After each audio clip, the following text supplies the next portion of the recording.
Bonjour les amis, nous voici en direct dans mon émission Conversation entre amis by Emma Goldberg. Aujourd'hui, nous partons à la découverte de Frédéric Arnaud. Conversation entre amis by Emma Goldberg, spécial Frédéric Arnaud. Bonjour, nous voici aujourd'hui dans Conversation entre amis by Emma Goldberg avec notre ami Frédéric Arnaud, véritable chanteur populaire au sens noble du terme en Europe. Il est aussi une icône de la chanson à texte et réalise un réel tour de force au succès bien mérité sur ses chansons sur internet et devenant ainsi un véritable artiste sur scène et dans son cabaret dont il nous parlera aussi dans cette interview. Partons à la découverte de Frédéric Arnaud. Bonjour Frédéric, on ne te présente plus, célèbre chanteur populaire.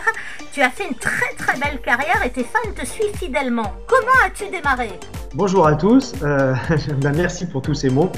Comment j'ai démarré ? Très simplement, c'est d'abord une affaire de famille, puisque moi j'ai été bercé dans le domaine de la variété, chanson française et dans le domaine du spectacle, grâce à mon père, qui est également auteur-compositeur comme moi.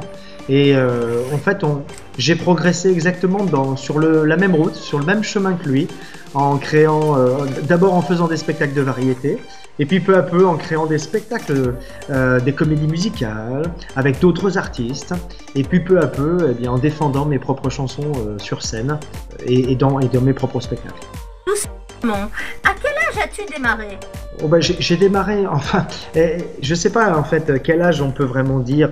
Est-ce qu'on démarre en tant que professionnel? On va dire que j'avais une vingtaine d'années, voilà, donc c'était assez jeune.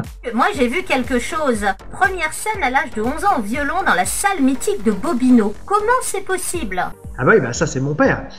C'est vrai que moi j'avais 11 ans, mon père il en était déjà pas à son premier album. À l'époque c'était des vinyles, des 33 tours et des 45 tours. Et puis il sort un 45 tours qui s'appelle L'Enfant Mal Rouge.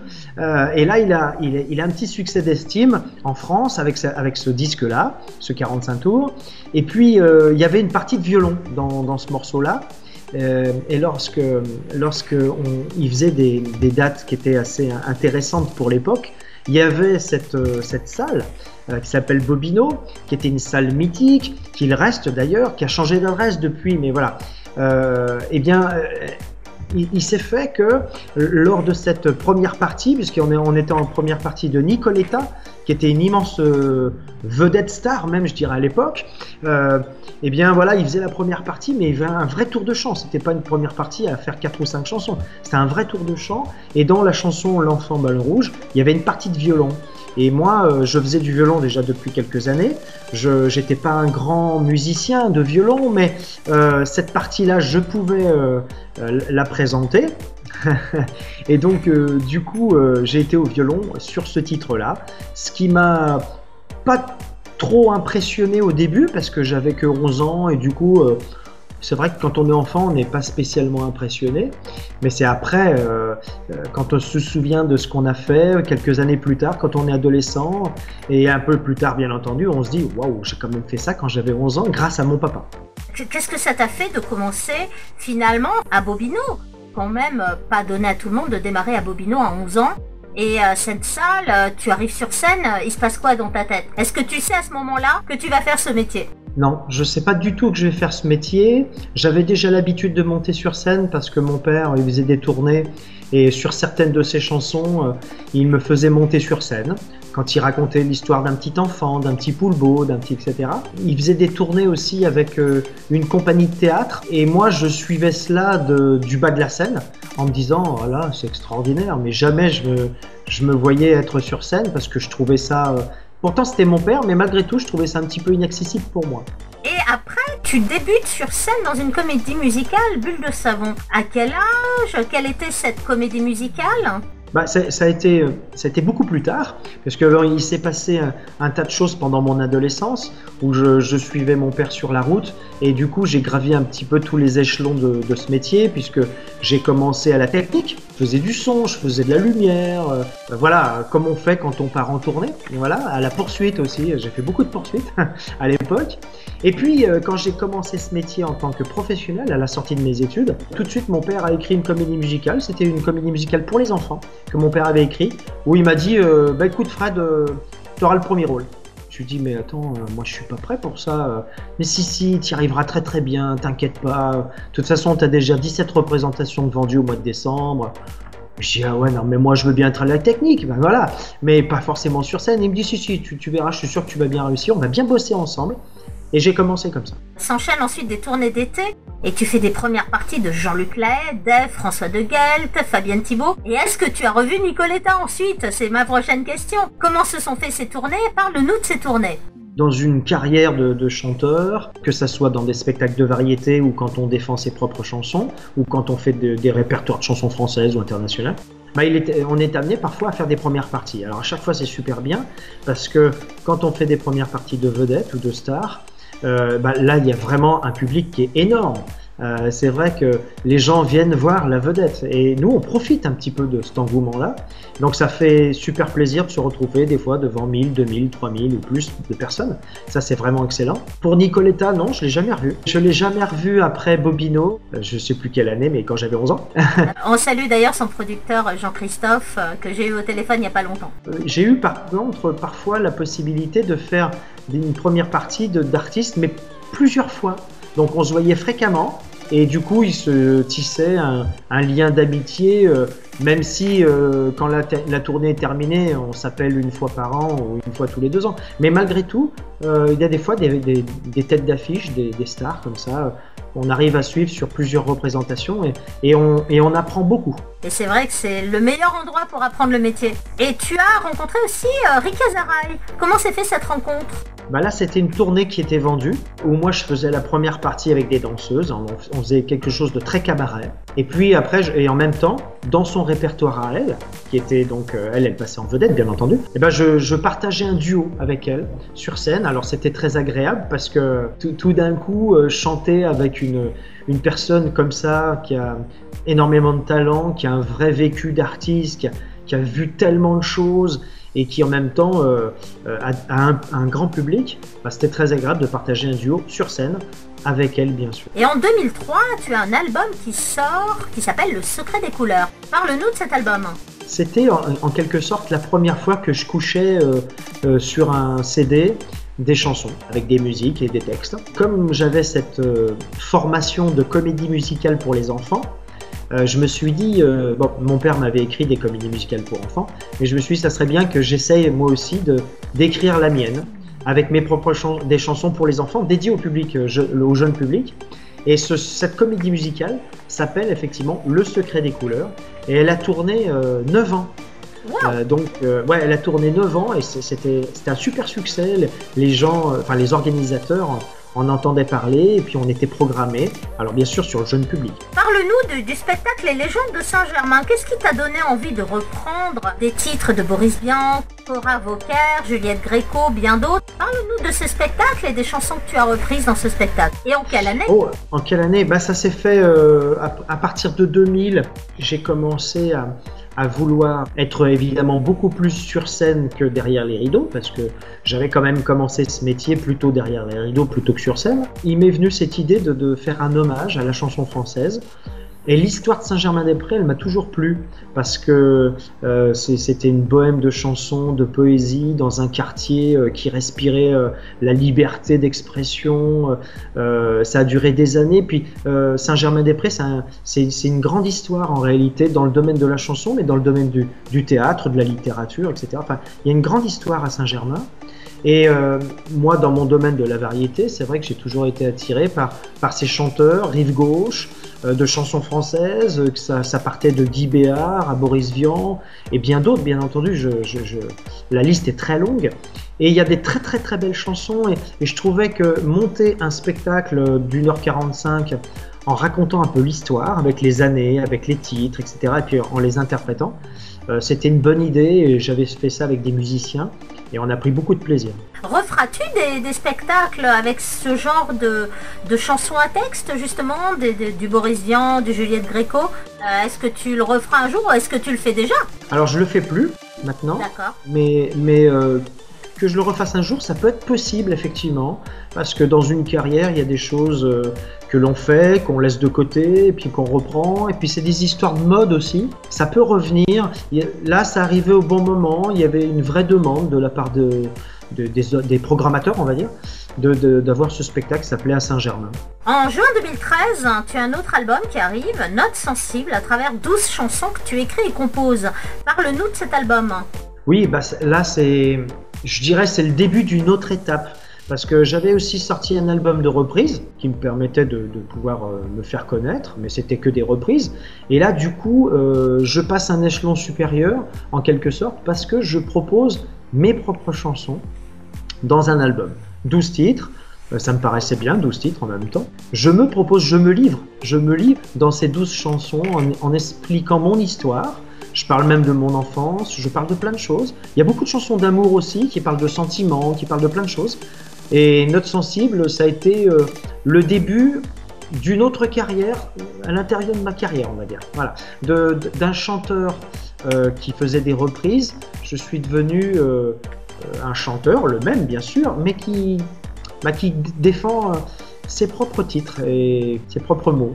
Et ça t'amène aux premières parties d'Annie Cordy, Zénith de Clermont, Émile et Images et Kinvey. Parle-nous de ces premières parties. Voilà, bah en fait, j'étais dans le circuit avec les spectacles. Donc, je continuais à être dans le circuit. Et de temps en temps, bah, effectivement, il y a eu des programmations et des possibilités de chanter mes chansons. Et ne plus faire de reprise, pour le coup, mais de chanter mes chansons en première partie de vedettes comme celle-ci. Et là, c'est un vrai challenge. Un vrai risque, parce que les gens, alors, pour le coup, ils ne connaissent pas du tout. Et en plus, ils connaissent même pas les chansons que je vais leur interpréter. Donc, c'est un vrai challenge. Et ça fait flipper un peu, mais quand ça marche, c'est tellement... Enfin, c'est fou. Là, on reçoit du 1000% dans la figure et c'est le pied, comme on dit. Et c'est la meilleure promo en plus qu'on peut avoir nous en tant qu'artistes en première partie pour défendre nos chansons. Les gens aujourd'hui peuvent nous retrouver sur internet, vont sur ton site internet, te retrouvent aussi en cabaret parce que tu as aussi un cabaret dont nous parlerons un peu plus tard et c'est là où tu peux allier le plaisir des premières parties et le business de ton cabaret. Pour toi, c'est tout bénéfique. Oui, c'est ça. Alors, c'est vrai que plus on avance dans le temps et plus quand on fait un spectacle en première partie et qu'il y a beaucoup de monde, on peut espérer derrière avoir beaucoup de visites sur notre chaîne YouTube, sur notre page Facebook, etc. Voilà, ça se faisait moins avant, bien sûr. Mais plus on avance dans le temps, plus on est sur les réseaux sociaux. Donc, les gens, pour peu qu'ils apprécient ce qu'on fait, on est très suivis et ça c'est du baume au cœur. J'avais entendu parler de l'album Chanson pour elle. Raconte-nous un petit peu l'histoire de cet album et cet album. Oui, oh bah là, le succès, enfin je dirais le succès, entre guillemets, mais de l'album Notes sensibles, celui d'avant, m'a démontré que, on va dire 90%, si c'est pas pour dire 95 ou plus, de personnes qui me suivaient et qui suivaient mes chansons, étaient plutôt un public féminin. On se demande pourquoi.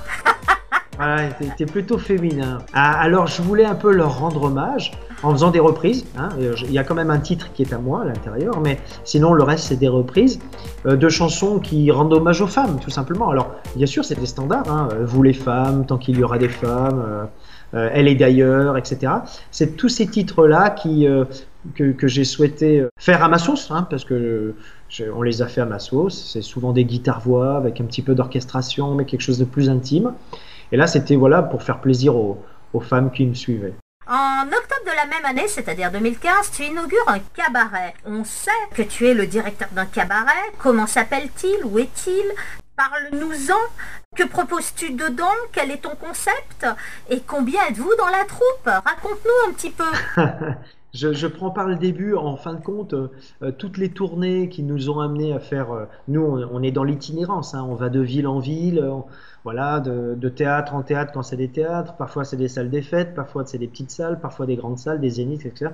L'objectif avec mon équipe, enfin en tout cas avec mon associé, parce que j'ai un associé, Frédéric Gratteau, et avec Fred, à un moment donné, on s'est dit, attends, ça fait des années maintenant qu'on est sur la route, est-ce que ça serait pas bien de monter notre propre établissement? Et donc on y a réfléchi, et puis d'année en année, on a passé le pas.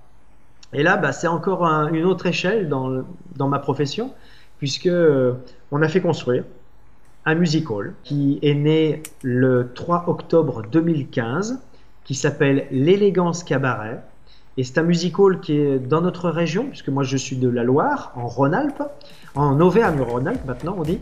Je suis de Roanne et le cabaret il est à Renaison. C'est une toute petite commune. Alors mon siège social il est à Roanne, mais le cabaret est à Renaison. Et on a monté un cabaret d'assez grande envergure. Et on est très très fiers parce que bon, jusqu'au mois d'octobre dernier, jusqu'au mois de mars dernier, pardon, il y avait un taux de remplissage qui était exceptionnel. On a véritablement un très très bel établissement. On y fait du music hall, c'est de la revue. Quand je dis music hall revue, c'est-à-dire que on est très très proche d'une programmation comme celle du Lido à Paris, celle du Moulin Rouge, du Paradis Latin. On a un petit peu quelques vraisemblables avec le Crazy Horse également, voilà, on est plutôt dans cette tonalité de spectacle très musical, très cabaret, avec des artistes internationaux, avec des acrobates, avec des numéros aériens. Il y a du chant, c'est en direct, alors évidemment je fais partie de l'équipe, mais je suis accompagné par 15 autres artistes, plus les techniciens, donc ça fait une belle équipe, mais nous sommes 16 artistes sur scène au total, ce qui fait déjà une belle équipe, quoi. Et y a-t-il dans ces artistes des gens qui ont déjà eu une première carrière en tant qu'artiste solo, ou peux-tu nous parler un petit peu de tout le monde aussi, en sachant qu'il y a peut-être une pépite à l'intérieur qui se cache? Oui, alors dans nos équipes, principalement ce qu'on appelle les solistes, chanteurs, chanteuses, qui sont aussi meneurs et meneuses de revue quelque part, parce qu'on fait de la revue, ce sont des gens aussi qui, en dehors du music hall, puisque nous on a une grosse programmation de représentation, mais en dehors du cabaret, ils ont leurs projets en tant que chanteurs et chanteuses, et parfois ils sortent des EP, ils sortent des singles ou même des albums, et puis en dehors du cabaret, ils peuvent développer eux-mêmes leur carrière. Ah, c'est extraordinaire, c'est une véritable famille finalement. Oui, parce qu'on se retrouve, bon, plus maintenant bien sûr, mais jusqu'à... À cause du coronavirus, faut préciser. Voilà, oui, c'est le coronavirus qui a pour l'instant mis les choses un petit peu entre parenthèses. Oui, c'est ça. Pour l'instant, on est en stand-by. On va réouvrir au mois de septembre prochain. Mais en réalité, on était entre 2 et 4 séances par semaine au cabaret. D'accord. Donc, tout le temps sur scène et tout le temps ensemble. Quel genre de chansons reprenez-vous sur scène? Y a-t-il des choses connues? Oui, bien sûr. En fait, on fait du music hall et on s'attache à faire des grands standards, mais à être vraiment dans l'actualité musicale d'aujourd'hui. C'est-à-dire qu'aujourd'hui, c'est Beyoncé, c'est Bruno Mars, ça pour les stars internationales, mais il y en a bien d'autres. Et en star française, on s'empêche pas de faire du Vianney, du M. Pokora, du Slimane. On fait vraiment de l'international et du français, surtout dans la variété actuelle. On veut être un music hall d'aujourd'hui, pas avec des chansons sur Paris ou sur d'autres thèmes, mais qui dateraient des années 20. Non, on est vraiment très très moderne. La seule chose, c'est qu'il y a beaucoup d'artistes internationaux. On fait la traduction en français parce que le public que l'on a dans les cabarets aime la langue française, et on a quand même sur 4 séances par semaine, quand on en a 4, mais sur 4 séances par semaine, il y a 2 séances où c'est quand même des seniors. Voilà. Donc on tient compte de ça, et c'est vrai que les seniors ils aiment pas trop la chanson anglaise. Donc du coup on fait des traductions et surtout on crée des spectacles comme si c'était des comédies musicales. C'est de la revue bien sûr, il y a des plumes, il y a des belles filles, des beaux garçons aussi puisqu'on a des danseurs, il y a des acrobates, il y a du cancan, bien sûr parce que ça c'est la tradition, c'est l'ADN du music hall, mais le reste c'est un spectacle qui est conçu un peu comme une comédie musicale, sans trop de comédie mais en fait avec un fil conducteur du début à la fin du spectacle. Y a-t-il beaucoup de gens qui t'ont vu en première partie qui viennent dans ton cabaret pour te retrouver? D'après toi, et comment ressens-tu cet effet de ces 2 rôles finalement qui se rejoignent à travers ton public? Oui, alors ça se rejoint effectivement parce que des gens qui m'ont vu en première partie ou en spectacle en extérieur, qui me suivent sur internet, ils voient bien que je suis dans un cabaret et qu'il y a beaucoup de photos où je suis dans le cabaret. Donc parfois ils se disent « Oh, mais on va aller te voir », donc ils viennent. Voilà, ça c'est la première chose. Après, dans mon music hall, je ne chante pas mes chansons parce que c'est un programme qui est étudié, qui est créé pour un spectacle particulier avec, comme je le disais, ce lien du début à la fin. On reste sur scène pendant 2h30, en 2 parties, mais pendant 2h30. Donc c'est assez long quand même. Mais il n'y a pas mes chansons. Alors parfois ils me disent ah bon, on n'a pas écouté tes chansons, etc. Mais bon, après ils savent très bien qu'ils peuvent me voir ailleurs. Et comme le cabaret n'est pas ouvert en juillet-août, ça me permet moi de faire des scènes et d'essayer de faire le maximum de spectacles pendant la période juillet-août. C'est une énorme promo, un énorme travail. Est-ce que tu as quelques anecdotes à nous faire partager pour nos auditeurs ? Des anecdotes, il y en a plein en réalité. La plupart du temps, au début, c'est des anecdotes qui sont des galères. Et sur le coup, on se dit c'est pas possible, qu'est-ce qui se passe, ou etc.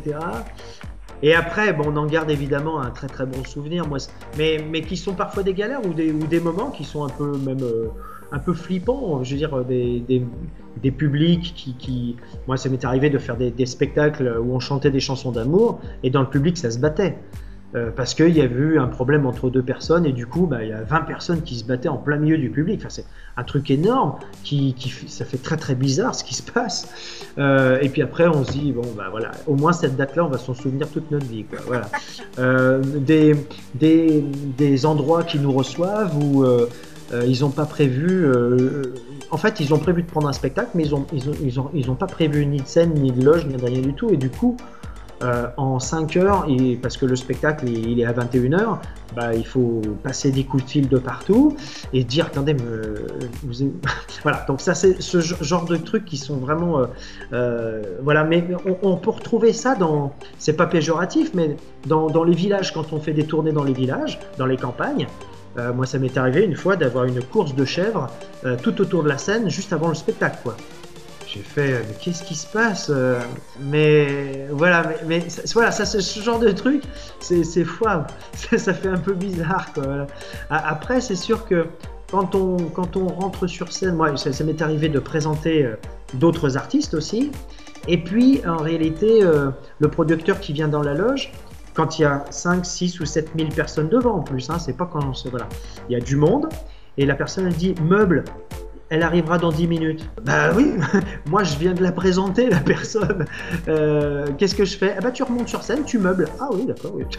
Voilà, ça c'est le genre de truc. On a 10 minutes, enfin on suppose avoir 10 minutes devant soi, en se disant mais qu'est-ce que je vais faire pendant 10 minutes ? C'est très long. C'est très long, surtout quand il y a énormément de public devant. Enfin, on peut pas raconter des blagues. Bon, voilà. Faut chanter en fait, on n'a pas le choix, on refait les chansons. Ouais, c'est ça. Et là, on est obligé. Voilà, il faut ramer un petit peu. Il y a plein de choses. Mais en réalité, dans une carrière, des trucs comme ça, il y en a plein. Moi, je me souviens d'un spectacle une fois où j'ai terminé a cappella parce que les amplis ont flambé. Oui, j'ai eu ça aussi. Plus de musique, a cappella. Allez, c'est parti. Bon. Voilà. Alors. Ça fait des souvenirs. Ah oui, je vois qu'on a les mêmes. Ça me rassure, je me sens moins seule. En février 2019, tu sors ton 4e album, Turbulence, album que je viens de découvrir et que j'ai particulièrement aimé. Raconte-moi un petit peu cet album, comment l'as-tu créé ? Composes-tu ? Écris-tu ? D'où te viennent tes idées ? Alors, j'écris et je compose, c'est vrai. Dans les albums, il y a aussi des gens qui m'aident. Je suis pas tout seul. Il y a des fois, je suis en co-écriture ou je suis en co-composition, voilà. Donc, je suis pas toujours tout seul. Et puis, il y a d'autres titres où je suis vraiment 100% seul. Ce qui me plaît, c'est quand même le travail d'équipe. Mais il y a des choses, des fois, voilà, qui me viennent assez naturellement par rapport à des émotions, toujours. C'est toujours très autobiographique de toute façon. Quasiment toutes les chansons, c'est un vécu.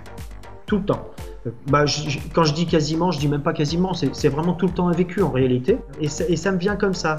Maintenant, cet album, c'était une nouvelle étape aussi dans ma façon de faire de la musique, parce que j'avais dans l'album Notes sensibles et puis dans les autres albums quelque chose d'un peu plus rétro, je dirais, dans la manière d'aborder la chanson française. Et là, pour le coup, dans cet album-là, j'ai un peu progressé dans peut-être sûrement une histoire de maturité musicale tout simplement, et puis moi je suis plus mature aussi, je vieillis comme tout le monde, et en réalité cet album, voilà, je l'ai voulu un peu plus rock par exemple, je n'avais plus du tout d'accordéon par exemple, alors que c'était un instrument qui était souvent dans les autres albums. Voilà, celui-là non. Voilà, j'étais un peu plus dans l'actualité musicale d'aujourd'hui. Et puis, je défendais encore quelque chose qui me tenait à cœur, les sentiments, le sentiment amoureux, les détresses parfois. Alors, heureusement, il y a des chansons qui sont marrantes, il n'y a pas que des chansons tristes, bien heureusement. Mais voilà, c'était un nouveau petit bébé qui est sorti en 2019. Ouais. D'ailleurs, ton album n'est pas triste. J'ai noté de très très beaux textes et plein de chansons où je me suis reconnue. On se pose des questions et en même temps on lance des messages. Je crois que dans une vie, on passe un petit peu par toutes ces phases dans nos vies personnelles, chacun d'entre nous. Et vraiment, tu nous parles. C'est réellement à nous que tu parles, pas seulement aux femmes d'ailleurs. Je crois que chaque homme et chaque femme peut se reconnaître dans tes chansons. C'est ce qu'il est important d'ajouter. Oui, là j'ai pas fait un album uniquement dédié aux femmes, même si les femmes me suivent, parce que depuis le début on va dire, mais je sais pas spécialement dédié aux femmes, mais il y a des messages un peu universels, quand ils parlent de la vieillesse, quand ils parlent des sentiments, de toute façon c'est universel, ça c'est simple. Mais les sentiments, en effet, il y a quelques chansons que je vais faire découvrir aux auditeurs dans mes émissions, parce que j'ai vraiment craqué sur plein de chansons de toi, et comme il m'arrive de craquer souvent sur la plupart des artistes que je propose dans mes émissions, et c'est vrai que je vois vraiment un vrai travail d'écriture et j'ai été très touchée par cette belle façon de défendre la langue française, ce qui m'a l'air chez toi assez constant. En fait, de plus en plus. Là j'en ai profité avec le confinement, tout ça, pour faire un nouvel album. Et vraiment, je me suis... j'avais plus le temps déjà, donc ça m'a permis de le faire. Mais je me suis vraiment attelé à travailler chaque mot.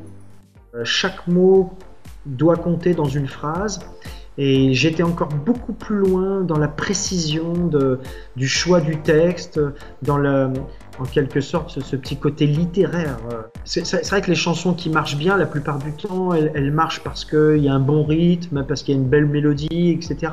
Et bon, parfois on entend des chansons où le texte est moins valorisant.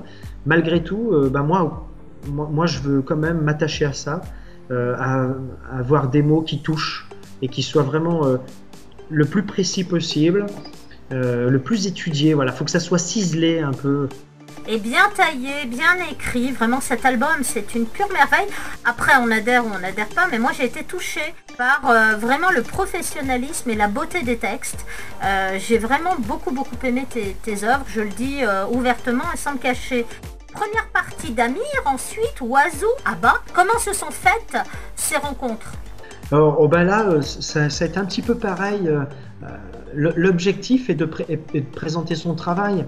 Et en dehors du cabaret, l'été, pour présenter son travail, généralement, les saisons culturelles se terminant, l'été, c'est plutôt les spectacles d'été, en fait. Voilà, pour les organisateurs, pour les programmateurs de spectacles. Et la chance qu'on peut avoir, mais c'est vrai que c'est un peu de travail quand même on va dire entre guillemets, de commercialisation, se dire voilà, je me propose en tant qu'artiste pour vous faire la première partie de telle ou telle personne. Et après, je suppose qu'on n'est pas les seuls, c'est sur dossier, ils écoutent l'album, on leur promet qu'on va faire bouger le public, qu'on va les faire taper dans les mains, qu'on va foutre l'ambiance. Et c'est vrai que c'est quelque chose, de par mon expérience de la scène, que j'arrive bien. J'arrive bien à leur parler, le public je parle, j'arrive bien à lui parler, j'arrive bien à lui faire taper dans les mains, j'arrive bien à le faire chanter des chansons qu'ils ne connaissent pas. Ça c'est un truc que j'arrive bien, donc j'ai cette chance pour moi. Et du coup, quand j'ai fait les premières parties, c'est un excellent tremplin pour faire connaître mes chansons. Et tes rapports avec ces artistes, Amir, Oiseau, Abba, comment ça se passe, comment se fait la rencontre dans ces moments de scène? Vous vous revoyez, vous vous rappelez, quelquefois oui, quelquefois non, c'est le hasard? Comment ça marche de l'intérieur? Oui, alors quand ce sont des artistes qui sont très très célèbres, parfois il n'y a pas beaucoup de temps, on ne peut pas beaucoup se voir. Grosso modo, on se dit bonjour, on se présente, et il n'y a parfois pas beaucoup d'échanges malheureusement. Et puis d'autres, parfois, c'est le contraire. Parce qu'on mange ensemble, ils sont arrivés bien avant le spectacle, on mange ensemble, on est ensemble. Et du coup, là, on partage vraiment des expériences, comment ça marche pour toi, etc. On peut parler un peu de soi et puis surtout découvrir un peu l'autre. Ça, c'est vraiment sympa. Chaque artiste est différent en réalité. Ça dépend vraiment du temps qui est imparti pour s'encontrer, pour échanger sur notre métier. Le degré de stress aussi, j'imagine, parce qu'il y a des scènes plus faciles que d'autres. Il y a des scènes plus faciles que d'autres, oui et non, parce qu'en réalité, des fois, passer devant 6 ou 7 000 personnes en extérieur, en fait, c'est plus du kiff. Moi, ça me stresse pas trop, j'ai plus très très envie d'y aller tout de suite, quoi. Oui, je connais ça, je connais bien. Ouais. Je connais bien. Création et mise en scène de ton fabuleux spectacle onirique, Le Monde des Rêves, pour ton cabaret. Raconte-nous un petit peu ce spectacle. Il est toujours en activité jusqu'au moment où le Covid, bien sûr, a interrompu les spectacles. Oui, c'est ça. C'est, en fait, pour l'élégance cabaret, tous les 2 ans, on change de spectacle. Puisqu'on estime que presque 200 représentations, c'est super déjà, et qu'il faut se renouveler, c'est tout à fait normal. Et donc, on avait créé plusieurs spectacles dès l'ouverture du cabaret. Le dernier, il s'appelait Time, et le nouveau s'appelle Onirique. Et Onirique, le monde des rêves, on essaie toujours de faire des concepts qui sortent un peu de l'ordinaire, parce que finalement, le temps, pour le spectacle Time, c'est très universel. La Onirique, c'est le rêve, c'est très universel aussi. Alors, comment faire pour rendre un mot ou un concept tout à fait universel, mais pour le rendre très original et pour surprendre les gens, parce que ce qu'ils veulent quand ils rentrent dans un musical, les gens, enfin c'est pas ce qu'ils veulent forcément, mais en tout cas quand tu les surprends, c'est gagné. Et du coup, Onirique, en réalité, c'est une société qui a la possibilité de rentrer dans les rêves des gens. Parce qu'en réalité, tout ce temps que nous sommes, c'est assez rare qu'on se souvienne de nos propres rêves. Quand on se réveille le matin, on se dit « Ah tiens, on a rêvé !» Et puis au bout de 2 minutes, on dit « Mince, mais j'ai rêvé de quoi déjà ?» Bon voilà, parfois on se souvient, mais pas toujours. Et après, le tout, c'est de pouvoir prendre vos rêves et puis ensuite de les remanier et puis de vous en tirer l'essence de la mémoire. Et grâce à cette société que nous avons créée qui s'appelle Onirique, eh bien, nous allons relivrer les rêves du public. Donc, on va chercher dans la salle les rêves du public. C'est extraordinaire, c'est vraiment énorme. Reprendras-tu ce spectacle quand les spectacles seront de nouveau autorisés? Oui, ah oui, bien sûr, parce qu'on ne l'a pas suffisamment joué déjà. Donc on va reprendre ce spectacle parce qu'on n'a joué que 6 mois et qu'il va faire une saison de plus, c'est sûr. Nous, l'autorisation pour l'instant, elle est au mois de septembre. En réalité, on pourrait même reprendre maintenant, mais comme au mois d'août, c'est fermé, voilà, ça travaille sur réservation de toute façon. Donc on reprend au mois de septembre, et puis à partir de là, on croise les doigts, il faut que tout fonctionne, mais on est reparti sur une saison jusqu'à début juillet 2021. Donc on donne rendez-vous à ton public à l'élégance cabaret pour ton spectacle onirique sur la magie des rêves, à partir de septembre à Renaison, à l'élégance cabaret. Voilà, faut le dire, c'est pour ton public, c'est pour... Et puis surtout, pensez à réserver. Vous trouvez toutes les coordonnées sur Internet. On peut te suivre partout, sur YouTube. C'était important de le dire parce que il faut que ce spectacle marche. Voilà, je m'y emploie. Et je vois que tu as fait la première partie du collectif Métissé. Raconte-nous cette aventure. Ah oui, il n'y a pas très longtemps. Enfin, il n'y a pas très longtemps. C'était au mois de novembre. Il n'y a pas si longtemps, non, en effet. C'était au mois de novembre, ouais. C'était au mois de novembre. Et c'était super sympa. Enfin, c'est sûr que l'organisateur, je le connaissais bien, donc ça a été pratique de me proposer. Ça, c'était vraiment bien. Mais en même temps, voilà, ce sont des personnes qui sont super positives, qui ont décidé de faire un répertoire de fêtes pour faire danser les gens. Avec des reprises aussi, beaucoup de reprises, mais c'est les gens, bon, leur but collectif, c'est de faire danser les gens. Voilà, c'est mettre la fête dans les soirées. Et ils y réussissent très bien. Donc ils ont fait un super spectacle, moi j'étais juste avant. En première partie. Ouais, et je les ai présentés, voilà. Et du coup, voilà, c'était... Non, on a fait une très belle soirée. As-tu envie de faire des duos ou des featuring, et avec qui pour l'avenir? Alors, des duos, j'avais déjà souhaité en faire dans l'album Turbulence, mon dernier album. Et puis en réalité, les artistes féminines vedettes, elles sont parfois très difficiles à joindre. Alors on arrive à les joindre par leur société de production, etc. Mais comme elles sont signées en maison de 10, machin... Enfin, il y a tout quelque chose de très compliqué en réalité. Je pense qu'il faut que ça vienne vraiment d'elles pour pouvoir échanger un duo avec quelqu'un. Et pour le coup, le duo j'ai un duo dans mon album, mais je l'ai fait avec ma choriste. Et d'ailleurs, il marche très bien, il est joli. Mais c'est vrai qu'au départ, l'objectif était de le faire avec une autre chanteuse.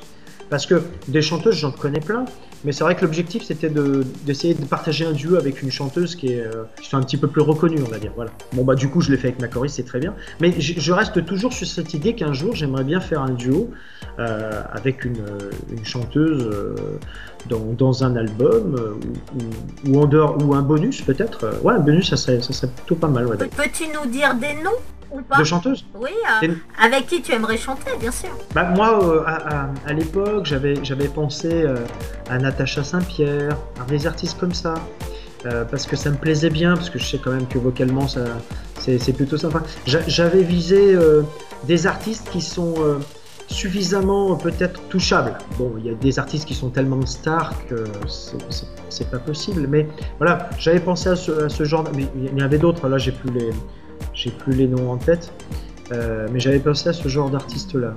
D'accord. Quels sont tes projets dans l'avenir, après évidemment l'épisode du Covid? As-tu des choses qui arrivent? Est-ce que tu vois un petit peu l'avenir? Oui. Ah ben, je suis à 100% dans mes projets pour l'avenir. C'est-à-dire que pour moi, l'avenir, c'est 2021. C'est bientôt, hein, de toute façon, c'est dans quelques mois. Et c'est l'annonce de la sortie de mon prochain album. Ouais, là, j'y bosse comme un fou parce que j'adore ça. Comme je le disais tout à l'heure, je bosse sur chaque mot, sur chaque phrase. Je bosse sur mes mélodies pour qu'elles soient, voilà, pour qu'elles s'ouvrent un peu plus de chant. Voilà, je travaille vraiment là-dessus, mais avec un immense plaisir. Et du coup, tout ce plaisir, tout ce bonheur que je prends là maintenant, ça se transforme petit à petit en une impatience parce que j'ai déjà très hâte de pouvoir le présenter. Quel est le nom de cet album? Ah bah tu sais pas encore. Si, j'ai une petite idée. Voilà, on va rien dire alors. Ouais, en fait mon idée, elle change un peu tous les mois et puis finalement je reviens sur mon idée de base. Bon, pour l'instant, je suis pas définitive sur le nom de l'album. Alors tu reviendras vers nous, tu reviendras faire une émission avec nous pour présenter l'album. C'est ce que je te propose. Ah bah avec grand plaisir. Voilà, plaisir partagé totalement, parce que j'aime tes chansons, comme chaque artiste que je choisis, j'aime beaucoup leur travail. De le faire découvrir dans toutes mes émissions. Où te suivre sur les réseaux sociaux, lesquels? Explique-nous, comment te joindre? Là où je suis le plus présent, c'est Facebook, voilà. Ton nom de Facebook, ta page officielle, parle-nous tout. D'accord. Alors, on veut tout savoir. Pour tous ceux qui nous écoutent, je m'appelle Frédéric Arnaud, donc de toute façon tout porte mon nom, Frédéric Arnaud. L'écriture de Frédéric et d'Arnaud, par contre, voilà, pour ne pas faire de faute, Frédéric, ça se termine par CK, c'est le petit changement, CK à la fin de Frédéric, et Arnaud, c'est tout simple, ça s'écrit A-R-N-O, exactement comme le fleuve à Florence, en Italie, ville romantique, pays romantique d'ailleurs, de la chanson. Donc voilà, Frédéric Arnaud. Et alors sous ce nom-là, on me retrouve sur Facebook. C'est vrai que je suis pas mal suivi. Enfin voilà, j'ai plein de gens qui me contactent. Je réponds toujours à tous les messages. On me suit aussi pas mal sur Instagram, bien sûr.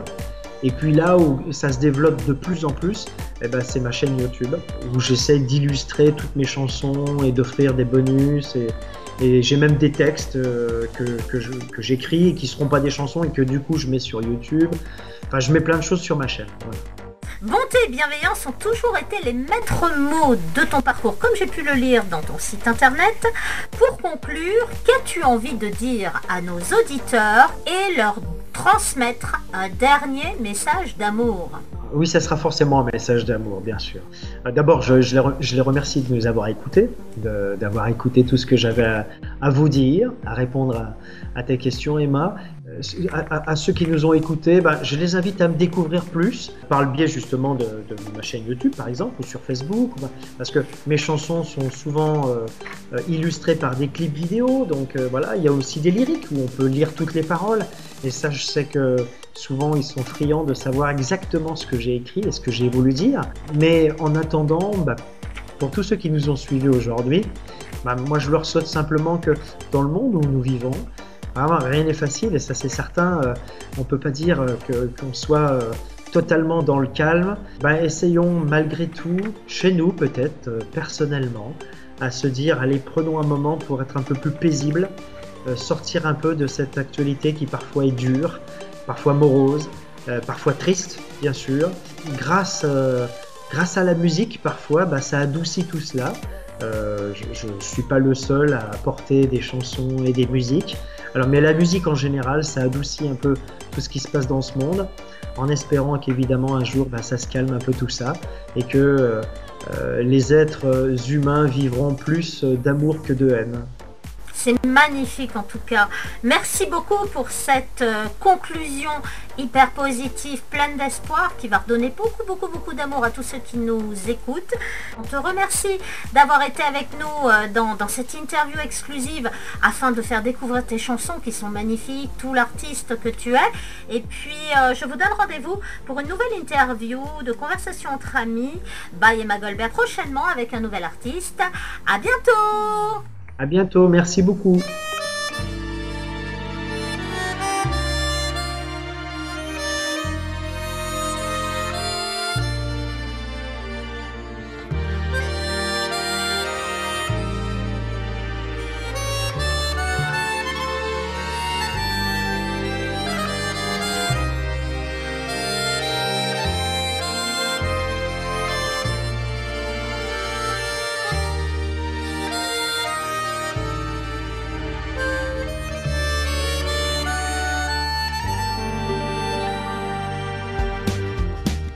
Samedi soir, au bout de Paris, deux amoureux, après minuit, traînent leur cœur et ce sourire, et leur bohème en poésie. Quartier des Arts, avenue des mots, les voix naissent sur le tempo. On joue Prévert dans les bistrots et Boris Vian sur le piano. À Saint-Germain, tu te souviens des mélodies de ces refrains. À Saint-Germain, tu te sens bien, c'est tout Paris qui te revient.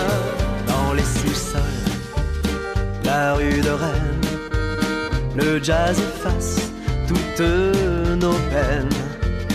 Dans les fumées américaines et les ivresses musiciennes, Davis Béchette, toute la nuit, souffle les libertés folies et leur furieuse envie de vivre jusqu'au petit jour nous étourdir.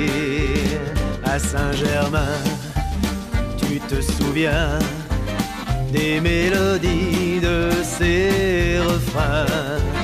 À Saint-Germain, tu te sens bien, c'est tout Paris qui te revient. Y avait Luigi, y avait Firmin, y avait Rico, des tas de copains, tout le monde chantait à Saint-Germain. Au métro jazz, à l'Arlequin, au rendez-vous des musiciens.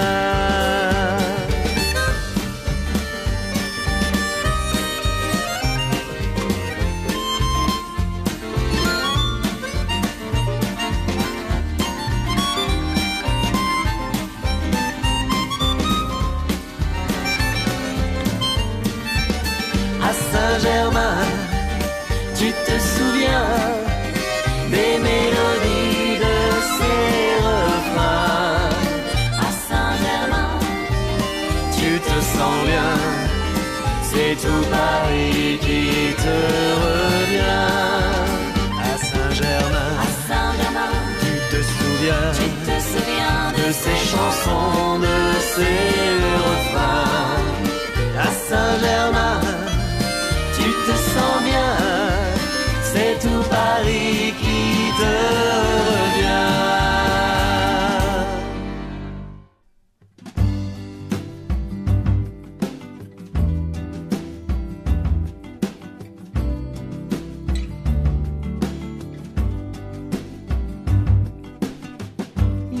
fallu qu'un regard, quelques mots sur quelques notes, un petit coup du hasard entre potes. Je l'avais au bout des doigts, cet amour, ce grand amour, celui qui n'arrive qu'une fois pour toujours. On s'est tellement aimé, on a tellement vécu, on s'est tellement blessé, on s'est tellement perdu, on s'est tellement charmé, on s'est tellement battu, on a tellement rêvé, on s'est tellement déçu. Je m'endors avec mes regrets, je vis avec mes remords, avec les doux secrets de ton corps. Juste pour cette étincelle qui brille encore dans tes yeux, que la vie soit plus belle pour nous deux. On s'est tellement aimé, on a tellement vécu, on s'est tellement blessé, on s'est tellement perdu, on s'est tellement charmé, on s'est tellement battu, on a tellement rêvé, on s'est tellement déçu.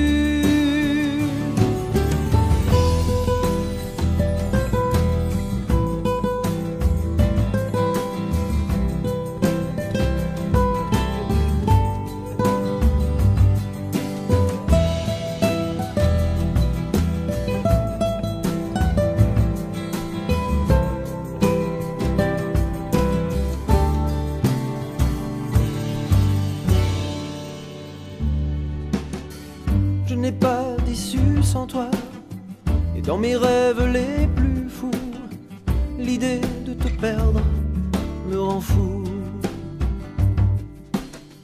Il n'aura fallu qu'un regard, quelques mots sur quelques notes, un petit coup du hasard entre potes.